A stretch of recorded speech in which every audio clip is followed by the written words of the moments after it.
And the bad news is Sam Walker has got himself in another beef. Yes, we're talking about Sam Walker again.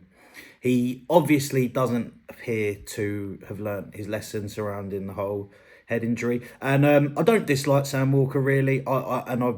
Against all that, I really, really do wish him all the best and a speedy recovery and everything. You don't want to see anyone in a bad state with brain damage and that sort of thing. But he's got himself into another beef with fellow TikToker Preston Pooches. Now, for those of us who don't know who Preston Pooches is, who I didn't know until the other day, he looks like a pumped up Ray Parler. He looks like a bit of a tough guy, to be fair, actually. He looks like he's quite well built. He's got Mars bar up his face, and he looks like the type of geezer that you wouldn't want to scrap with, 100%. So Sam and him have been going back and forth. I have done a bit of research into this, little look at the background of it, going back and forth for quite a while now. And just of late, since Sam Walker's head injury, Preston Pooches seems to be befriending Tintin, whatever his name is, and Sam Walker has been saying that Preston Pooches has got some dodgy charges, basically saying he's a nonce, which appears to not be true, and basically saying that he's a grass, which also appears not to be true. Now, Preston Pooches really doesn't seem like the type of geezer that is messing about, to be honest with you. He's just got, I don't know what it is, he's got a bit of an aura about him that, yeah, type of guy that you don't want to mess with, whereas Sam Walker seems to not so much have that. Sam Walker seems to be given a persona of that, but it's obviously worn off a bit. So what has happened in the last few days? Preston Pooches, they've been going back and forth, been speaking off of TikTok as well, and on TikTok, making videos, giving it about each other. They've been speaking on WhatsApp because the messages got released. Preston Pooches has been in Spain, driven 5 hours to Marbella, gone to Marbella town, set up a live, and he's outside the McDonald's in Marbella saying, "I'm here, Sam. What we doing? We having a straightener," because apparently Sam's been saying that he'll punch his head in and that. Now, the bad thing about this, the serious issue that I have in all this is, one, Preston Pooches, if he punches Sam with that fucking head injury, he's going to be on a manslaughter charge. It is like almost guaranteed fucking death. There's no way in a hell that Sam Walker's head is still visibly in quite a bad state. He is never ever going to be able to take 1 or 2 blows to that head, especially of someone who looks pretty well built and looks like they can look after themselves. He's obviously nowhere near 100%, still suffering with brain damage, and Sam Walker really shouldn't be saying that he wants a straightener with anyone, because he full well knowing that he can't probably take a punch, but it's also Preston Pooches to know that he can't do that. So I don't know whether it was just a bit of a bluffing game, although Preston Pooches really did seem up for it and he wanted to fight. I don't know whether it was just a bit of a bluffing game, as if to say, look, I'm here, what are you gonna do? You ain't gonna do anything, sort of thing.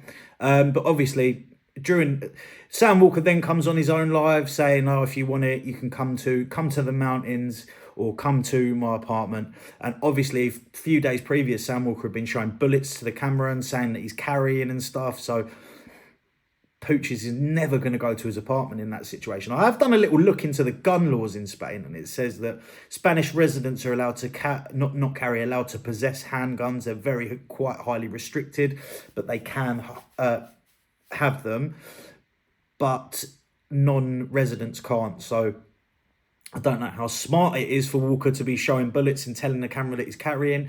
If he had done that to Preston Pooches for going there, obviously he would have just got arrested because he's sweetgrassed on himself.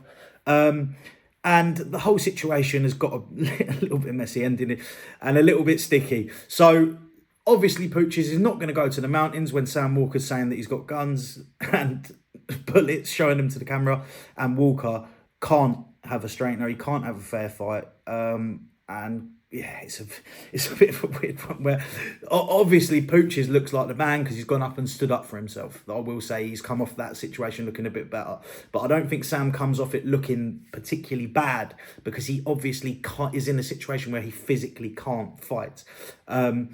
Would I have liked to see it if they were both healthy? Yes, I think Pooches probably would have won, if I'm honest, just by looks, but I can't imagine that Walker had any intentions of actually doing anything. He did say he's going to send boys down to the McDonald's with the things, with the firearms, and Pooches had obviously by this point left. So it's just sort of a puffing of the chest, I think. That's what I'll say. And Pooches definitely did puff his chest, and he come out, I would say, winning the situation. Although, like I've said, Walker obviously couldn't be in a physical altercation in the state he's in. But if he's got people with him, maybe they would have stuck up for him. Maybe Pooches could have fought one of them. I don't know. But yeah, another notch in the belt of Sam Walker, another twist in the story of Sam Walker. You would have thought after what happened to him last time, although he probably thinks, Pooches isn't one of these gangsters in Marbella or whatever else. There's also been some new stuff released, which is a Scottish girl talking about the incident with Sam Walker, and she's coming on saying that Walker's come into the room, she's in bed with one of his friends, I assume Tintin, and Walker's saying that a diamond's been stolen and a Rolex, saying you can't bring girls back to these my flat without asking. A diamond's gone missing, then it's a diamond ring's gone missing. He's changed his story, and a Rolex, and he's basically been a bit abusive to her, apparently gone for her, and then he's kicked her out the flat. And can't work out at the minute whether they're saying this did or didn't have something to do with the attack on Walker, but it could have been all tied in with this Scottish mob that they were talking about in the first place. I think people were alluding to the fact that it is, so it's sort of new news in that whole situation. I think it was very close to the time when Walker did get attacked. So does that tie more into the fact that it might have been these Scots that are living out there that have obviously got a big firm out there? Obviously very dangerous people. Anyways, boys, let me know what you think. Did Walker do the right thing? Did Pooches do the right thing? Could Sam Walker have an altercation at the minute? Did that thing with the girl tie into the whole previous Sam Walker situation? Adios, le bosh.